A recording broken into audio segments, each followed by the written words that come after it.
5:45 en punto en la mañana, madrugando con ustedes un día más. Alison Corral y quienes hablan, Roberto Álvarez Vandenberg, para 3 horas 15 de información. Ali, querida, fríos días. Frío realmente. Muy buenos días, amigos televidentes. Robert, qué gusto estar con ustedes en este día martes con mucha más información. Oye, qué cosa la madrugada hoy, sí, qué Muy caray, frío, la congeladora. muy frío realmente.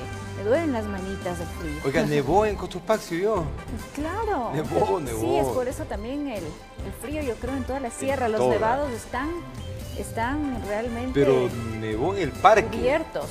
No me acuerdo el nombre del parque ahorita, pero nevó en un parque y es la primera vez que nieva, ¿no? Sí, o sea, hay carretera, todo. Imagínense cómo está, no entendemos este clima en julio. Este verano, ¿no? En julio estamos con invierno.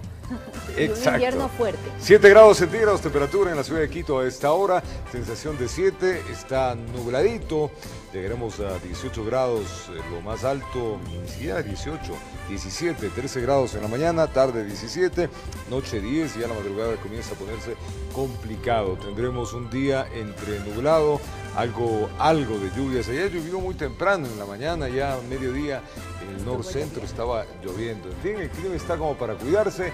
Hay que evidentemente tomar precauciones porque las gripes estacionarias, creo que se han adelantado las gripes de octubre ahora. Exactamente, porque sí, pues o sea, estamos con este clima. Los virus también aparecen, los virus de las gripes y todo, así que hay que cuidarse. Por eso es importante una buena alimentación, no se olvide, aliméntese bien para tener el sistema inmunológico alto, que en esta época de pandemias es realmente importante, y lo que siempre acá, por más de que mucha gente le disguste, hay que decirlo, mantenga las precauciones y la bioseguridad, mascarilla, lavado de manos, el distanciamiento social, que es importante si usted tiene que salir y laborar. Así es, si no tiene que hacerlo, lo más recomendable es que todavía se quede en casa, pues de esta emergencia el virus no ha desaparecido, así que cuide de la vida suya y la de su familia. Vamos a empezar. Por favor. Les contamos que en la operación Mega Mercantil, agentes de la Policía Judicial allanaron varios inmuebles y decomisaron mercadería que presuntamente ingresó de contrabando. Mientras tanto, en 2 intervenciones realizadas en las últimas horas, se decomisaron armas y se desarticuló a una supuesta banda delictiva.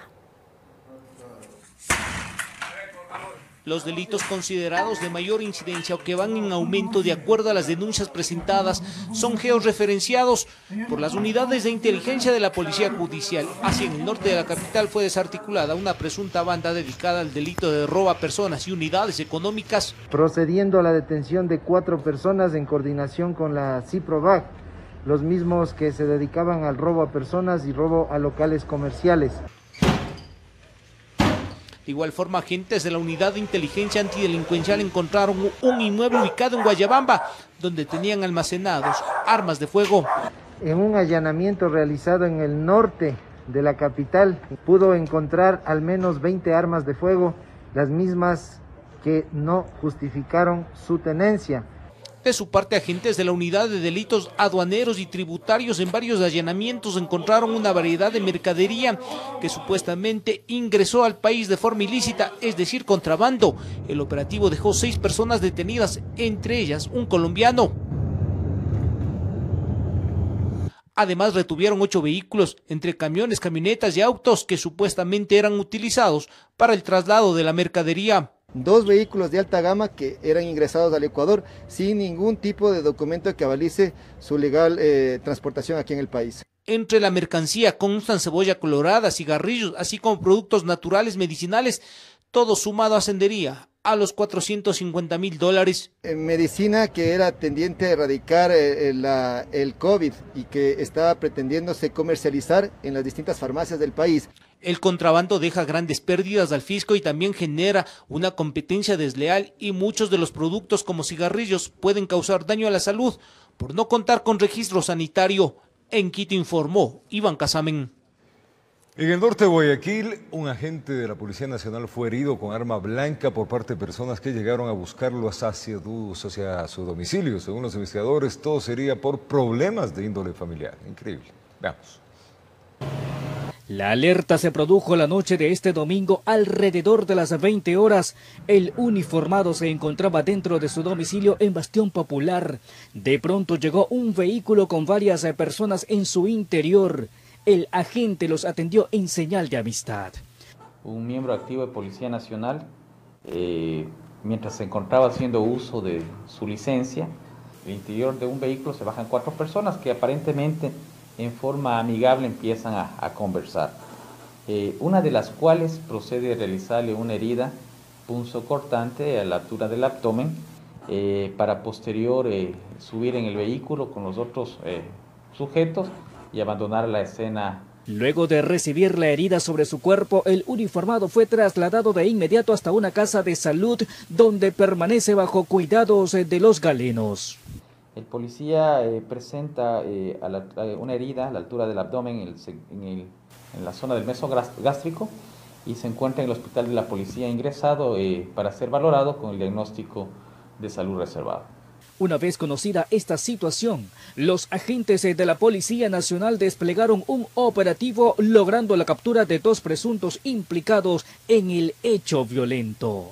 Estamos manejando nosotros con motivación netamente un acto derivado de violencia interpersonal.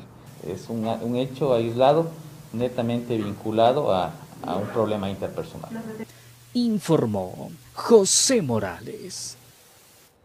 Y en un sector rural del cantón Baba, un joven fue encontrado colgado de una planta de banano. Aparentemente se quitó la vida. Sus familiares desconocen los motivos que pudo tener para tomar esta decisión. Hasta la morgue en Babahoyo, Dinacet llevó el cuerpo de Luis Gabriel Mosquera, de 23 años, quien fue hallado en el recinto Tinoco del cantón Baba, en medio de una plantación de banano, colgado de una de estas matas, en suspensión media. ¿Utilizó alguna soga? ¿Qué usó? Con un suncho de la bananera. Aparentemente, según la rigidez del cadáver, ya tiene algunas horas, pero dentro del protocolo de autopsia se determinará las horas de fallecimiento. La última vez que lo vieron habría estado libando, pero la mañana de este lunes su familia recibió la terrible noticia, aunque desconocen las motivaciones que pudieron llevar al joven que se dedicaba a la agricultura a tomar tan fatal decisión. ¿No les había contado nada? No había contado nada, siempre le preguntaba, pero nunca decía nada. ¿Y ese día él salió? ¿Dónde fue? Sí, salió, andaba bien. Y de ahí ya no supimos más hasta hoy. La Dinacet investiga el caso para confirmar si realmente se trató de un suicidio. Se abre el acto administrativo y se procede a realizar la investigación correspondiente del caso. Desde Los Ríos informó Odette Camacho. Una funeraria fue asaltada por desconocidos en el sur de Guayaquil. Quienes atendían en el local fueron heridos por varios antisociales. Los moradores del sitio solicitan más control a la policía. Veamos. Y es que por este lado de Guayaquil ni las funerarias se salvan. Habitantes y comerciantes del Guasmo al sur de la ciudad aseguran que la delincuencia hace de las suyas. Hace 2 días atrás le robaron a la vecina de más adelante. Le robaron dos peladitos, 2 chiquitos en una bicicleta. Me dicen que aquí a una funeraria también. Sí, a los señores de aquí, a los colegas de aquí, se entraron, parece que se le robaron $100 en efectivo y 2 celulares. Un video que nos proporcionó uno de los moradores del sitio nos deja ver cómo varios sujetos ingresan hasta este local, como lo habíamos mencionado, una funeraria, y en cuestión de segundos emprenden la huida. Quien atendía el negocio resultó herido y se le sustrajeron dinero en efectivo, además de su teléfono celular. Señora, él se llevó el celular y una plata. Estaba solo el señor ahí. ¿Hubo disparos? ¿Terminó herido? No. Nada de eso. Me pegaron en un cachazo en la cabeza. Que los robos en el sector son constantes. Varios son los comercios que se han visto afectados. Piden resguardo de la policía. Sienten que están desprotegidos. Sería lo más saludable porque si tú te das cuenta, aquí es una zona comercial, es una principal, están las funerarias, están la panadería, los 50, la farmacia. Incluso en el mismo local de aquí se metieron a robar a la farmacia que había aquí, se le metieron por el techo. Informó Julio César Saona. Y el hombre que fue linchado por una multitud tras acusarlo de haber presuntamente violado a una menor de 12 años de edad en San Roque, el centro de Quito, se recupera en una casa de salud. La audiencia respectiva dependerá del diagnóstico médico.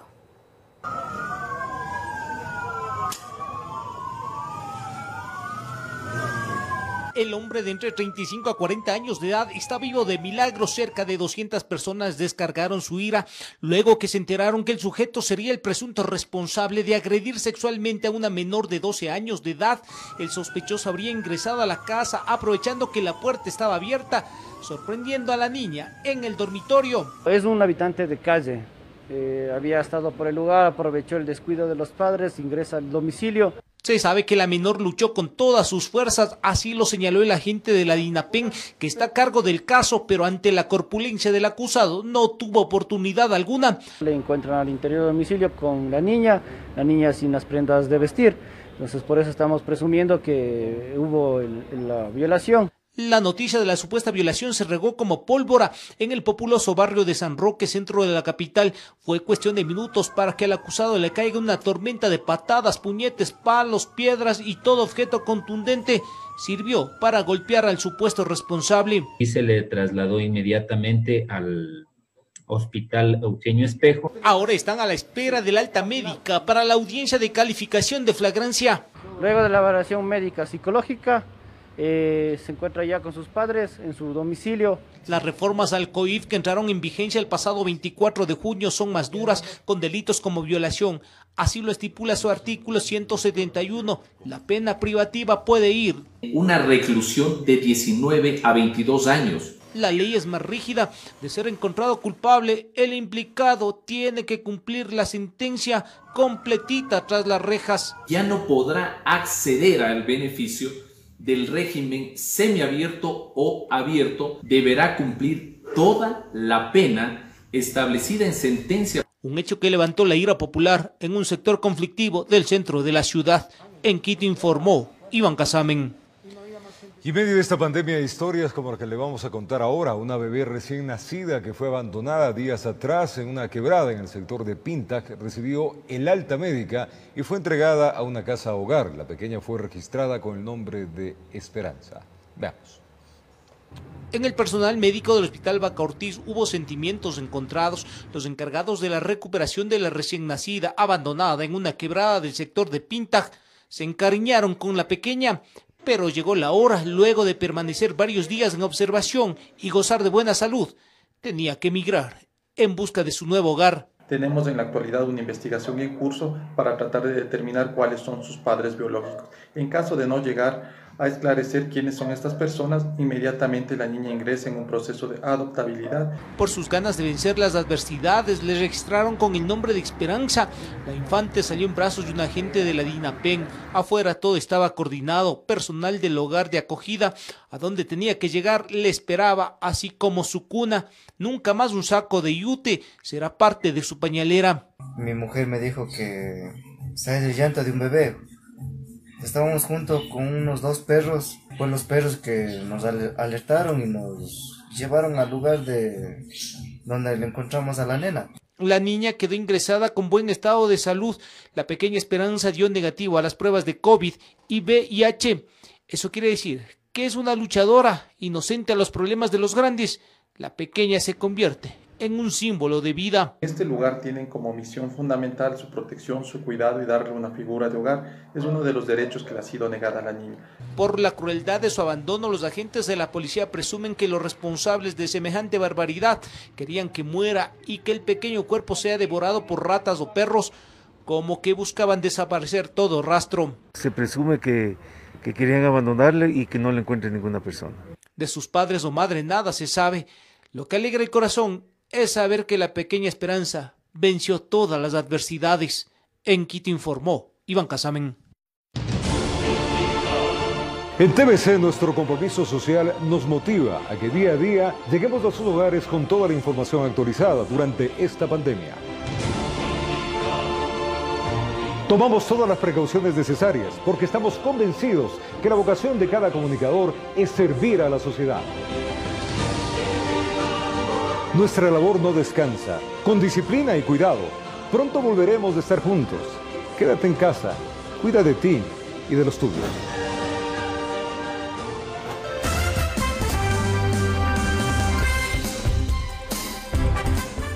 Una hora más, Ali. Así es, a ver, son las 5:59, un minutito para las 6 de la mañana y nosotros estamos aquí para informarles de todo el acontecer nacional y también internacional de las últimas horas. Envíales un abrazo grande, que el día sea provechoso, que sea bueno, empujemos la esperanza, la fe, el trabajo, comencemos a planificar diferentes actividades frente a estas pandemias en las cuales estamos viviendo, pero necesariamente tenemos que ser optimistas frente a nuestro propio futuro, construyéndole desde adentro, Ale. Así es, por favor, tome todas las medidas necesarias, no nos cansaremos de decirle, para protegerse usted y a su familia. Lavado de manos, distanciamiento social y uso de mascarilla, importantísimo. El día amanece nubladito, ya está usted viendo, nubladito, poco sol y bastante, pero bastante frío. Así es, así que hay que cuidarse, por favor, abrigarse. Bueno, les vamos a contar que desde el inicio del semáforo amarillo hasta la fecha, la capital ha incrementado casi 6.000 casos confirmados de coronavirus y los fallecidos se han duplicado. Expertos señalan que estas cifras reflejan el relajamiento de los ciudadanos y el irrespeto a medidas de bioseguridad. Estamos en casa.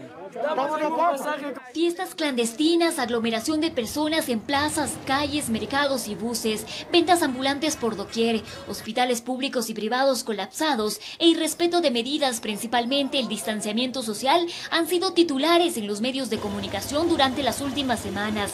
Y es que los casos de COVID-19 en Quito han crecido de una forma alarmante.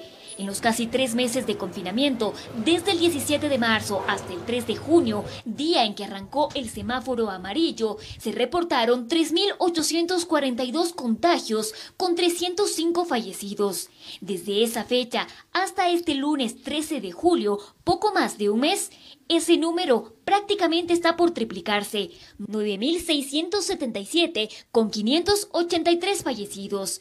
Para el epidemiólogo Daniel Simancas, la única explicación que le encuentra a este comportamiento es la irresponsabilidad. Pero ya sabíamos que esto podría pasar. Si tú incides en el mensaje a la población y dices que hay cómo reunirse, que ya se va a abrir el fútbol, que no se suspende la venta de licor, ¿qué estás diciéndole a la población? Entonces, la población es irresponsable, sí, pero hay una autoridad que tiene que velar por las personas que sí estamos haciendo bien las cosas. Señala que la curva de contagios empezó a crecer rápidamente a inicios de este mes. Para el 1 de julio se contabilizaron 7.253 contagiados, es decir, en tan solo 2 semanas aumentaron 2.424 positivos. La primera semana de julio hubo un incremento muy grande de casos, 700 casos por día. ¿Qué pasó? Salieron los empleados públicos, se relajaron mucho más las medidas. Con ello coincide Santiago Carrasco, presidente de la Federación Médica Ecuatoriana, para quien las medidas adoptadas sin el control respectivo han hecho que se baje la guardia para que el virus empiece a ganar otra batalla. Le estamos dando una idea de relajamiento y entonces la gente obviamente asume, y todos queremos asumir, volver a nuestra vida normal, pero no se puede. ¿Pero qué hacer ante este panorama? Simanca prefiere no hablar de regresar a un semáforo rojo, pues este sistema ha sufrido muchos cambios, dejándolo con poca credibilidad. Por ello, propone medidas puntuales y urgentes. Incrementar el número de pruebas, aislar a los enfermos, hacer confinamientos selectivos de zonas calientes de contagio. Y a eso precisamente es a lo que le apuesta Carrasco, al confinamiento parcial. Toma como referencia lo que ocurre en Bogotá, Colombia. La ciudad fue dividida en 3 grandes regiones y durante 14 días, una por una, se somete al aislamiento. Esto se podría trasladar a la capital, asegura. Ellos fueron y están en cuarentena 14 días. Las otras 2 están abiertas y toda la gente que puede trabajar y puede hacer cosas están en las otras 2. De esta que está en cuarentena, nadie. Ambos expertos coinciden en que si las autoridades no toman medidas rápidas y urgentes, lo peor para la capital estaría por venir. En Quito informó Adriana Rojas. Y es que, amigos, frente a la pandemia, las casas de salud en la capital de la República continúan sin bajar el número de sus pacientes. La realidad en el Hospital del 10 del Sur de Quito no es distinta, pero a pesar de las limitaciones se han adecuado nuevos espacios para permitir más pacientes y también contar con atención urgente. Veamos. Es compleja la situación que afronta el Hospital del 10 del Sur de Quito. Sin embargo, el compromiso para que mayor número de personas sean atendidas es constante. En cualquier lugar donde se haya podido técnicamente poner una cama, un sillón reclinable o a veces hasta una silla con un tanque de oxígeno portátil para darle la oportunidad a cualquier persona que necesite el oxígeno, se lo ha hecho. Con esto corroboran los galenos de esta casa de salud, que aunque con sus rostros mostrando el cansancio físico y emocional que produce la realidad del COVID-19, mantienen el optimismo y generan alternativas para los infectados. Finalmente es medicina transfusional. Sin embargo, tuvimos que crear una extensión de la emergencia y le hemos denominado la sala de manejo de paciente crítico de la emergencia. Esta mujer, a quien llamaremos Marta, llegó precisamente para ser atendida por estar con presunto coronavirus. Ella sabe de las necesidades hospitalarias. Sin embargo, dice sentirse conforme con la atención recibida. Me he sentido bien para lo que vine. Y me dice que ya van a solucionar lo de las camas, para darle la cama para arriba, pero los señores, buenas gentes. Esta situación es la que se vive día a día en esta casa de salud, en donde ciudadanos intentan conseguir atención, una cama, una camilla, y los galenos en el interior de la infraestructura buscan salvar vidas. Informó Javier Rosero. Y las aglomeraciones en las casas de salud continúan. En los hospitales las medidas de bioseguridad son estrictas. Sin embargo, en los exteriores poco se cumple con los protocolos para evitar contagios de COVID-19.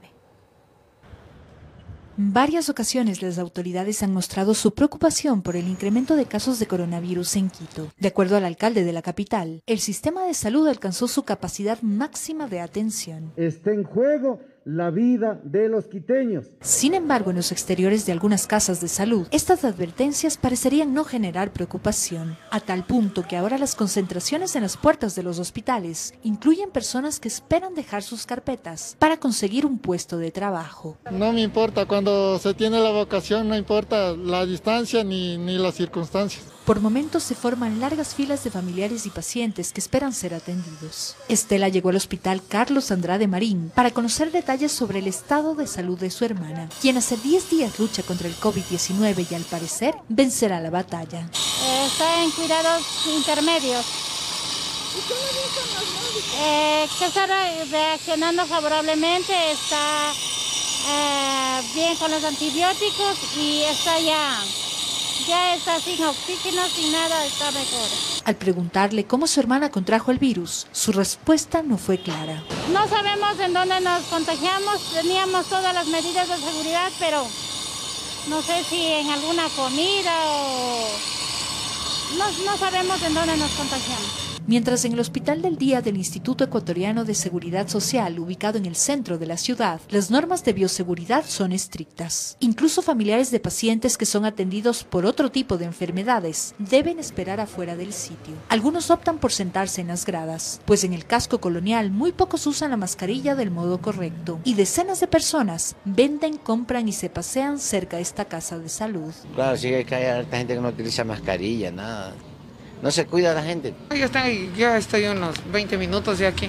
Mientras en el Hospital Baco Ortiz el panorama es distinto. Allí no existen aglomeraciones, pero hay personas que deben esperar horas para ser atendidos, como Victoria. Su pequeña de solo 11 meses de edad debe recibir un tratamiento en su cadera. Me mandan desde centro de salud, de la maternidad a Chimbacalle, de Chimbacalle al centro de salud de mi casa. No me quieren atender, me vengo a ver acá.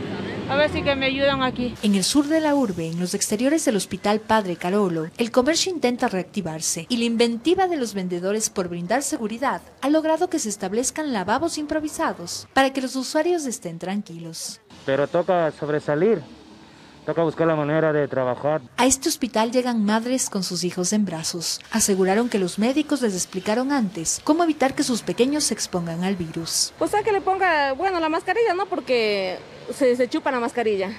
Entonces, pero que sí le traiga bien cubierto. Informó Sofía Vintimilla. Y es que, amigos queridos, a nivel nacional, más de 1.500 policías han resultado contagiados durante la pandemia por el COVID-19. La labor de los gendarmes o de las autoridades los han llevado a ser agredidos por la ciudadanía, quienes no acatan las medidas de seguridad. Veamos. El trabajo policial no tiene descanso y más en épocas de crisis. Según cifras del Ministerio de Gobierno, desde el inicio de la pandemia, los uniformados han atendido más de 250.000 emergencias en todo el país. tanto desde el sistema integrado del ECU 911 como por el llamado comunitario a través de medios directos. En la vigilancia y cumplimiento de las normativas vigentes, en 1032 ocasiones los gendarmes han sido agredidos, de las cuales 800 fueron notificaciones por contravenciones y 232 por cometimiento de delitos, en muchos de los casos poniendo en riesgo la vida de los uniformados. No solamente los policías, nuestros agentes de policía, de forma verbal, sino también de manera física. A decir del teniente coronel Cristian Rueda, desde el cambio de semáforo en la mayoría de los cantones del país, el aumento de robos a personas, domicilios y en especial a unidades económicas se ha incrementado, por lo que invita a la ciudadanía a trabajar de manera conjunta con la institución. En cuanto a los detenidos por robo a personas, 2.264, en el robo a domicilios, 3.072, en el robo a unidades económicas, 1.651 personas desde el inicio de la pandemia hasta el día de hoy. La salud de los gendarmes también se ha visto vulnerada en esta pandemia. Es así que 1.518 efectivos han resultado positivos de COVID-19 y se ha registrado la pérdida de 25 uniformados a causa de la enfermedad. La fortaleza y compromiso de los hombres y mujeres del orden también se ha visto registrado, ya que 1.188 funcionarios se han reincorporado a sus labores y 565 se han recuperado. La ciudadanía también debe concientizar sus actos, realizar sus actividades de manera responsable, porque nosotros al encontrarnos en primera línea también somos propensos a este tipo de riesgos. Desde la institución se enfatizó que la policía trabaja permanentemente en implementar estrategias para contrarrestar el accionar delictivo y mantener el orden y la seguridad ciudadana. Informó Mauricio Sánchez. Y Segundo el Agua es un paciente que sobrevivió al coronavirus. Fueron 76 días en los que estuvo en la cama de un hospital. Los médicos le dijeron a su familia que esperen un desenlace fatal. Sin embargo, este hombre de 54 años venció todos los pronósticos médicos. Así que a continuación su historia.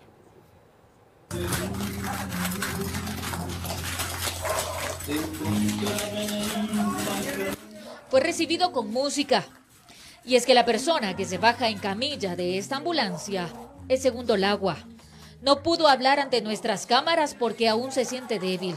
¿Y quién no? Si por poco se convierte en una víctima más del virus.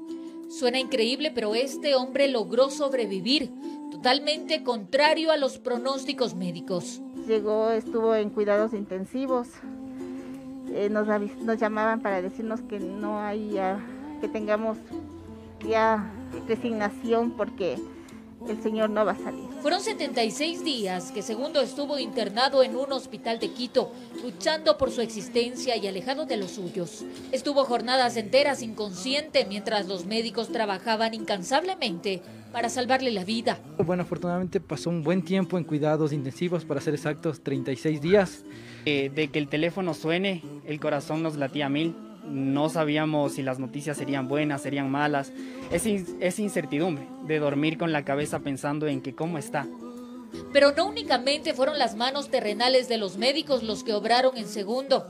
También fue la presencia divina, dice su esposa. Pues no hubo día en el que le pida al Altísimo por la salud de aquel hombre, con quien comparte 33 años de matrimonio y 3 hijos en común. Lo único que hacíamos es pedir a Dios. Nos dedicamos toda mi familia que están aquí, mis sobrinos, hermanos, de otros lugares, vecinos, familiares. Bueno, hubo bastante familia que se unió a oración. Nosotros hacíamos por medio del Zoom la oración a partir de las 8 de la noche. Y yo creo que Diosito nos escuchó y nos hizo este milagro, porque esto es un milagro. Y es que al parecer la angustia ha terminado para esta familia. Hoy todos se reencontraron sanos y salvos, con la lección de que hay que cuidarse, que protegerse, para evitar un contagio y desgracias fatales. Y aunque muy pocos casos como estos tienen un final feliz, esta familia aún puede seguir disfrutando del padre, del hermano, del esposo, que le dio guerra al virus en su lucha por vivir. Informó Maribel Jaramillo. Linda historia. Continúa el debate del dióxido de cloro como tratamiento para el COVID-19. Un grupo de obispos insiste en que su uso para combatir el virus, mientras que investigadores advierten los riesgos para la salud. Veamos. En los últimos días mucho se dice sobre el dióxido de cloro, incluso algunas personas en la desesperación de buscar alternativas para curarse del COVID-19 han optado por adquirir el químico. Un grupo de obispos apoya que se apruebe como medicina alternativa en el país, de acuerdo a un ensayo que se realizó en Guayaquil. Que ha hecho AIMEMI, la Asociación Ecuatoriana de Médicos de Medicina Integrativa en Guayaquil, con 104 pacientes con un éxito de 100%, todos infestados de la COVID. El obispo de Santo Domingo de los Áchilas, Bertrand Wick, asegura que su afán no es ir contra la postura de la comunidad científica. Por el contrario, dice que podría ser la cura que hoy en día se necesita para los contagiados de coronavirus.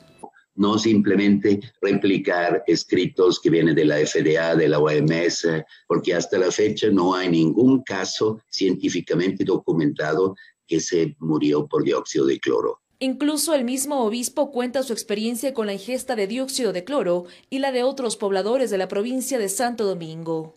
Yo personalmente lo tomo y me da una seguridad grande. Pero hay varias posturas al respecto. El investigador de la Universidad Central, Pablo Araujo, señala que no hay estudio científico que valide su efectividad. Advierte de los riesgos que podría causar la sustancia en el organismo. Destrucción, oxidación de lo que son glóbulos rojos, problemas hepáticos a nivel de hígado, a nivel de riñones, ¿sí? Arritmias en el corazón.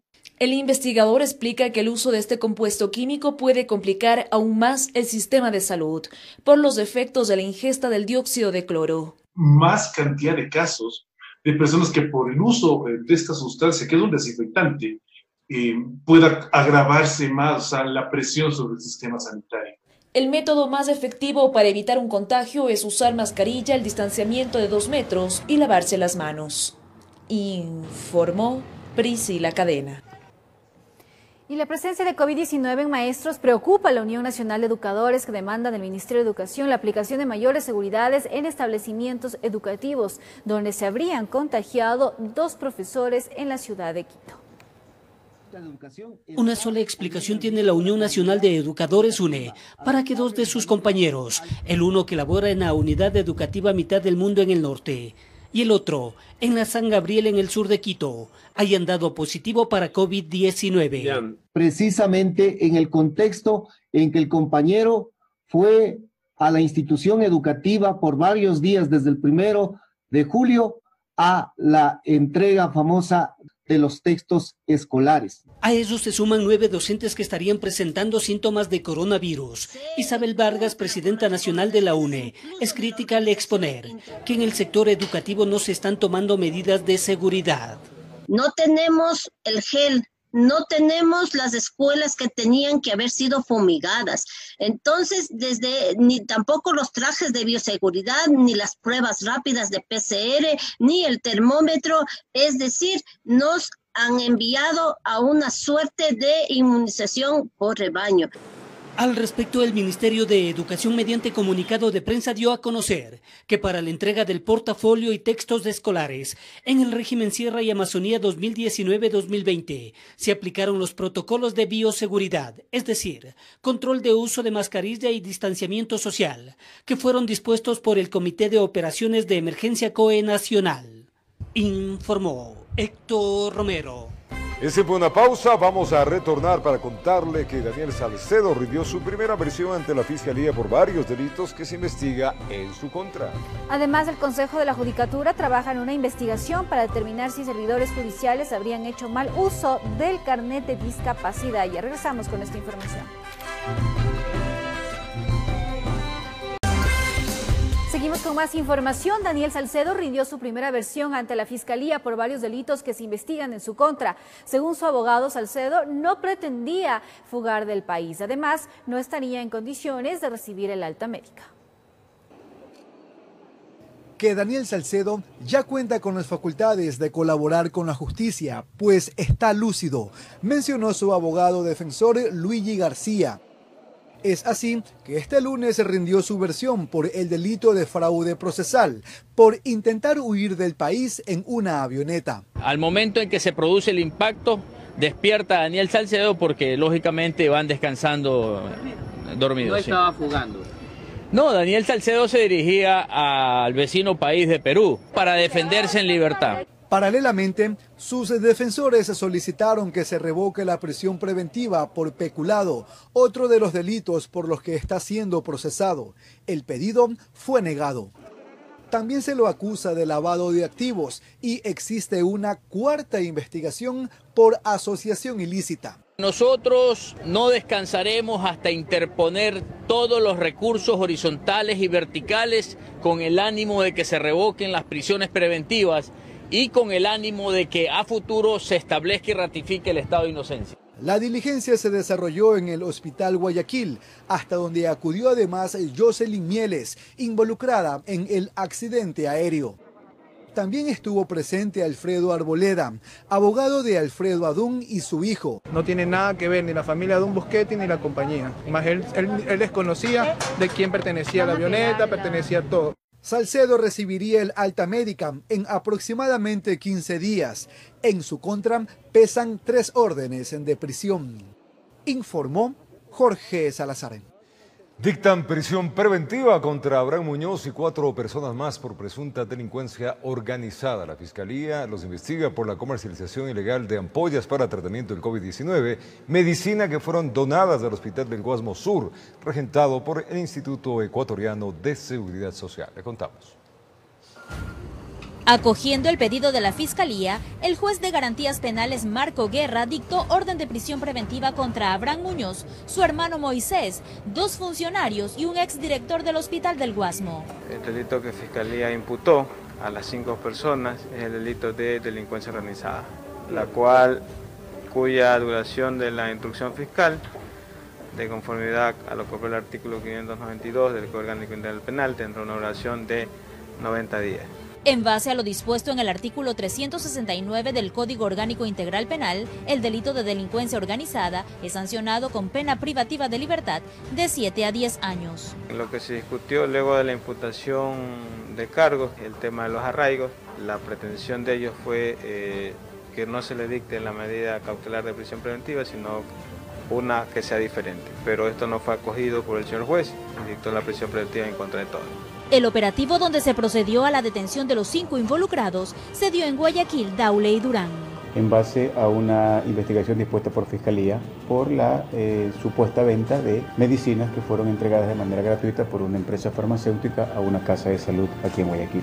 Según la Fiscalía, se presentaron los elementos de convicción que determinarían la participación directa de los ahora procesados en la venta irregular del medicamento Aptenra para el tratamiento del COVID-19. De acuerdo a las investigaciones, Abraham Muñoz y su hermano ofertaban los insumos por redes sociales a elevados costos. Por ejemplo, por las ampollas inyectables que tienen un valor de $200, pedían entre $1,000 y hasta $2,000. El detenido Abraham Muñoz fue entrenador personal de Daniel Salcedo, quien viajó con una credencial con su nombre el pasado 8 de junio cuando la avioneta se estrelló en Tumbes, Perú. Un mes después, Muñoz lo denunció por suplantación de identidad. A más de él, fueron aprehendidos su hermano Moisés, Álvaro P., exdirector del Hospital del Guasmo, Víctor Che y Eric P., funcionarios de dicha casa de salud.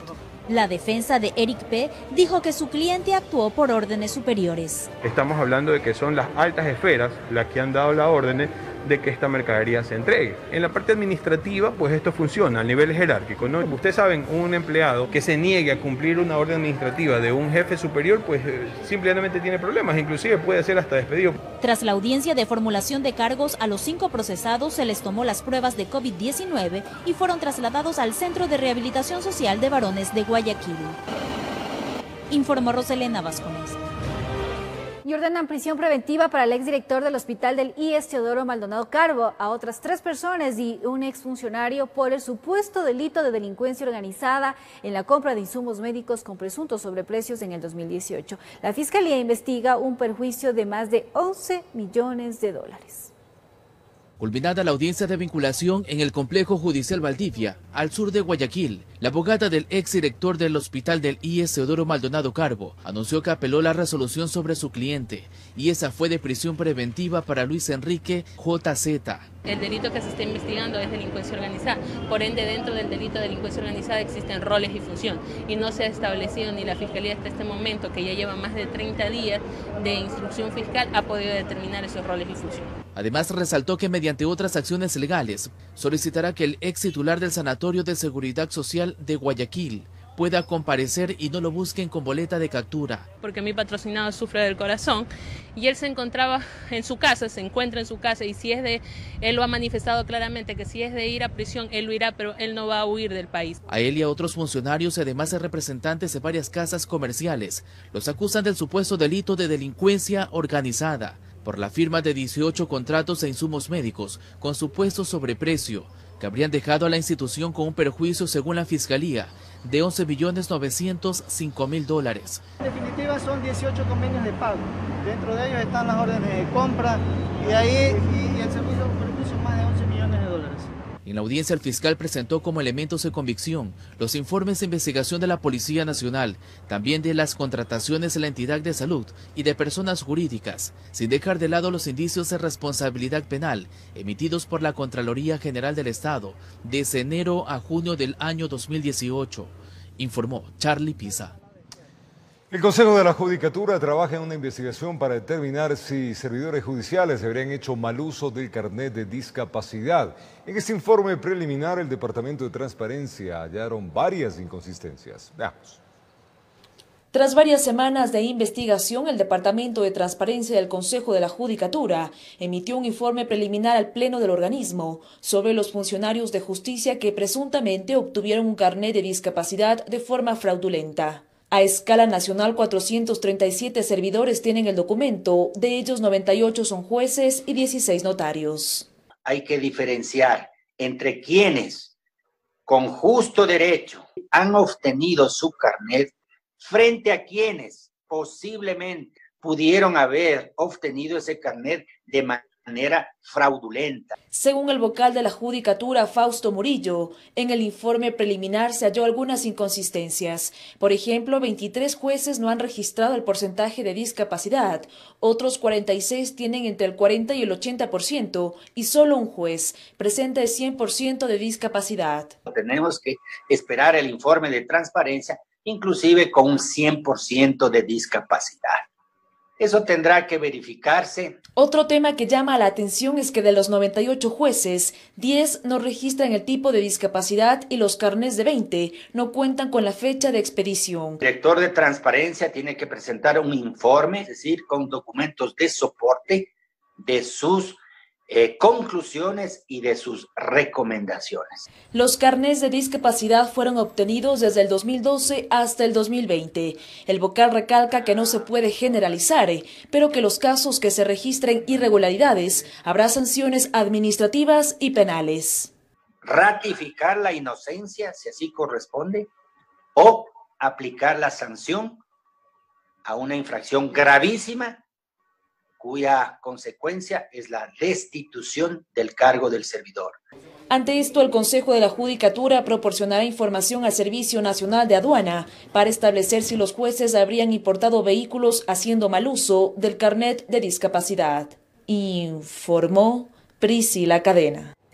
Nos vamos a un corte comercial. Al retornar les contamos que el gobernador del Guayas, Pedro Pablo Duarte, renunció a su cargo. Los detalles al volver. Y también vamos a contarles que tras las restricciones que China aplicó a 3 camaroneras por la supuesta detención de trazas de material genético de coronavirus, el presidente Lenín Moreno anunció que remitió una carta con toda la información a su homólogo allá en China. Eso y más. Vamos a retornar.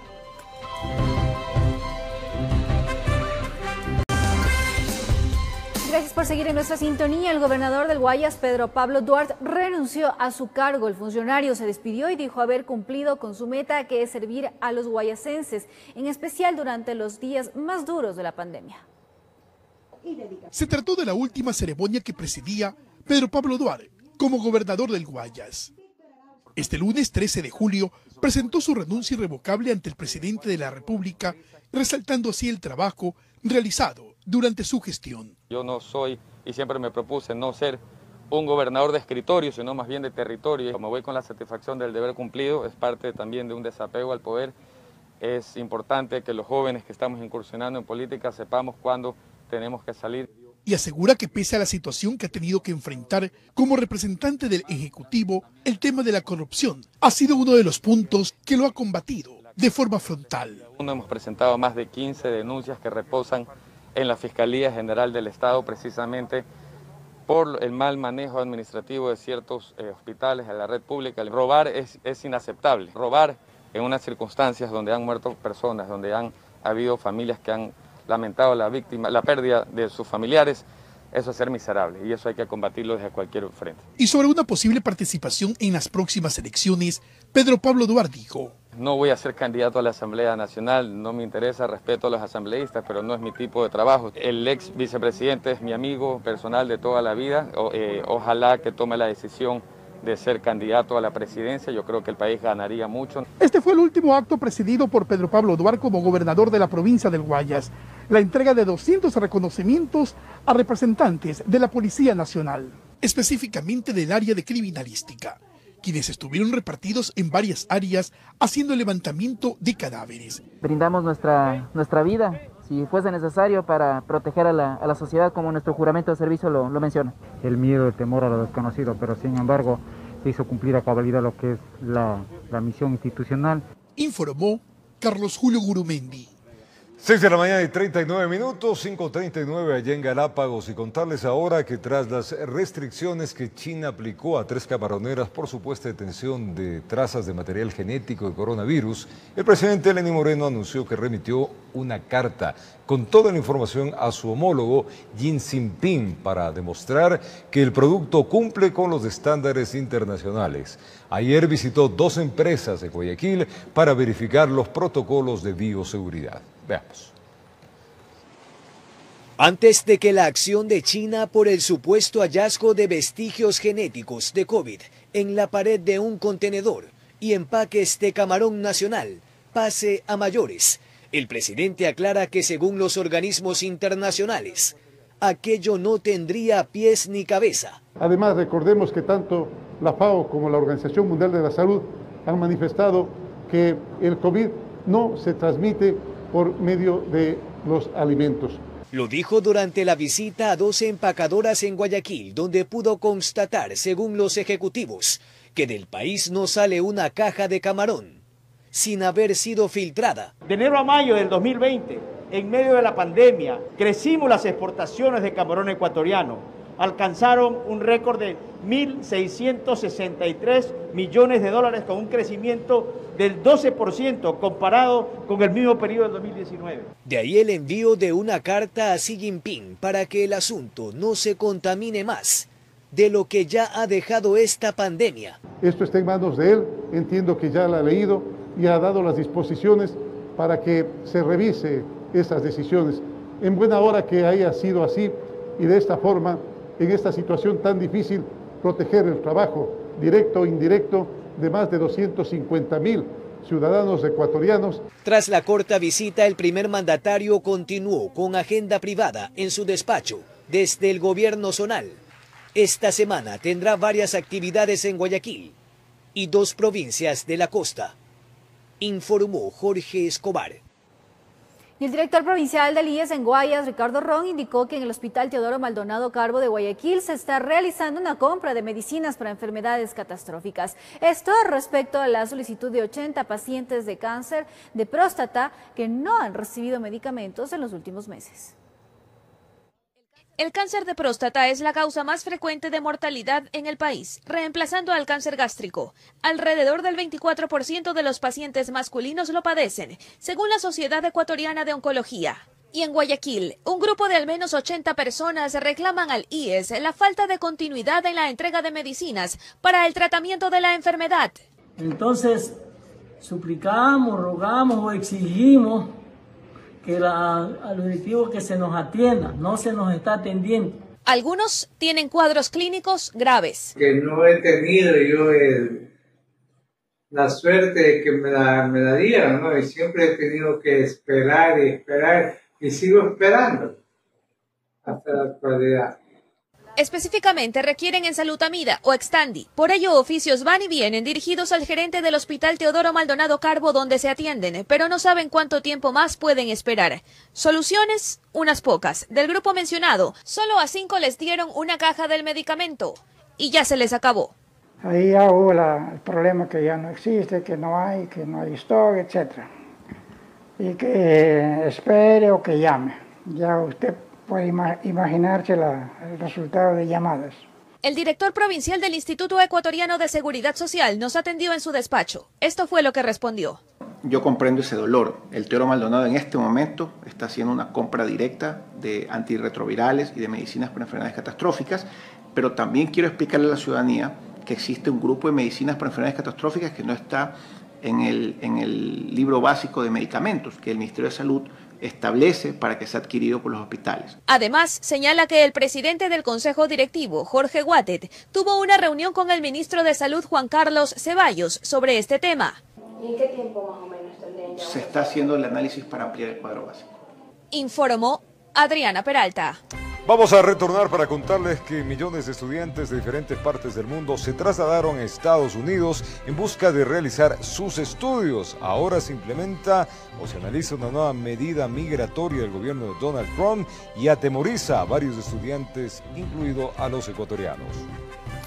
Además, les contamos que el gobierno de Grecia expulsa a 11.000 refugiados en Atenas debido a que por la aglomeración podría acrecentarse el contagio del COVID-19. Ya regresamos con esta información y más. La fábrica de explosivos Explosen se encuentra bajo un control de uniformados por posible huelga de sus trabajadores, lo que podría poner en peligro las instalaciones y poblaciones aledañas en La Tacunga. La falta de un contrato colectivo sería el motivo de esta discordia. Le contamos. Custodiada por policías y militares permanece la fábrica de explosivos de Explosen del Instituto Ecuatoriano de Seguridad Social de las Fuerzas Armadas ISFA, ubicada en La Tacunga, provincia de Cotopaxi. Los trabajadores hicimos propuestas, sin embargo, ninguna de ellas fue aceptada por el empleador, quien dijo que necesitaba al 100% de los trabajadores trabajando. Es decir, no había huelga. También responsabilizamos al Ministerio de Defensa, que nada tiene que hacer mandando convoys de militares a militarizar una fábrica donde los trabajadores tienen derecho a hacer huelga. La no concreción del contrato colectivo por el cual los trabajadores de Explosen argumentan han venido luchando durante 8 años les obligó a tomar la decisión que en las próximas horas se declaren en huelga. La huelga no es negociable. Pedimos que se garantice nuestro derecho a ejercer la huelga legalmente. Por favor, hago un llamado al Ministerio de Trabajo para que nos dé los servicios mínimos y así nosotros proceder a legalizar nuestra huelga. No significa que el Ministerio de Trabajo tenga que autorizar la huelga. La huelga no necesita autorización. Quieren dejar sentada su voluntad de llegar a acuerdos, dejando de lado beneficios que les correspondería. Los trabajadores incluso han renunciado al alza salarial y han decidido solo pelear por un único punto que es de la estabilidad.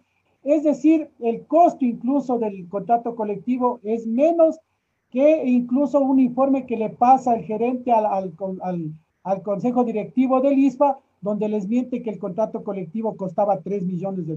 Por su parte, el Ministerio de Defensa en un comunicado de prensa señala que la presencia militar es exclusivamente para precautelar la seguridad de esta instalación estratégica, con la finalidad de evitar daños y perjuicios a los trabajadores, tomando en consideración que el país se encuentra bajo estado de excepción.